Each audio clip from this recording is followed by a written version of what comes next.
I want to say that in the few 2 days, in the last 2 days, we have seen, of course, one, the Deputy President had a presser yesterday with the affiliates.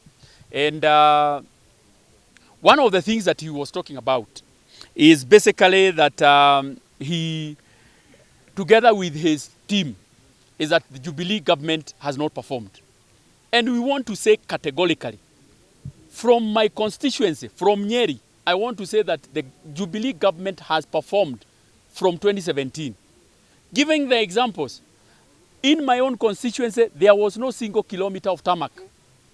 From Moiga, coming to Endarasha, coming to Charity where we are, going to Atuka, going to Embaringo, and many other areas. We didn't have a single kilometer of tarmac. Now tarmac is being put here. You know, in 2017, we didn't have electricity connection in this area. Now we have electricity connection to the last mile. You know, there are so many good things that are happening. The Mau Mau Road, you know, the geo carriage from Nairobi coming all the way to Sagana, all the way to Marwa. Those are some of the legacy projects that the president has been able to do within the last 3 years or 4 years. So when anybody insinuates that the government has not been performing or the government abandoned the Jubilee agenda, that person is being mischievous and lying outright. But let's say, because they brought their cards out, that they want to discredit the work of the president, and more so to discredit the president in his backyard, we want to say that we are very many who are supporting the president and who are firmly behind the president. Because the president has performed, the president has restored peace and calm in the country. After 2017 elections, everybody knows that the country was almost going to war. You know, the country was, you know, split down the middle. You remember there was one part that was being called the Central Kenya and the rest of the country. But the president extended his hand and shook the hand of his competitor.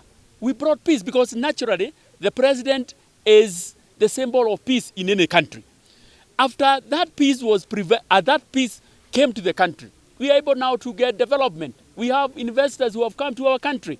So we want to say categorically that we are behind the president, and we will affirm that support in the next 1 week. Because the deputy president held his meeting with his team. We will, and also he showed his troop. We will also be able to assemble our troop and show that we have the numbers. And I know by next week, we are also challenging the registrar of political parties. It is against the law for any person who belongs to a particular political party to be seen to be advocating ideals or formation of another political party. In essence, you are deemed to have vacated the party. So we are challenging the registrar of political parties. If you not have taken any action against members who have formed other political parties, other than the parties that took them to the position that they have, we are also going to bring a motion to discuss you on the floor of the House. Because basically, you cannot be blind to the law. It's very clear that if you are seen to support ideas of another party other than the one that brought you to that position that you hold, you will be deemed to have moved. So we want to see letters coming from the registrar of political parties. But finally, I want to say that we have seen a well-orchestrated plan by the deputy president and his team to try and malign the name of the president, and especially in Mount Kenya region.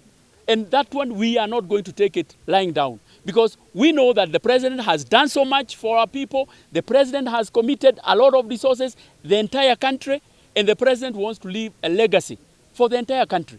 Literally, if you look at Kenya, you know, from a bird's eye view, you'll be shocked. Kenya is like a construction site, because literally some developments are happening in each and every area. So that's a warning that we are throwing to them, and we are going to them. Those who have formed other political parties, kindly prepare to also make sure that you tender your resignations. Good. Thank you.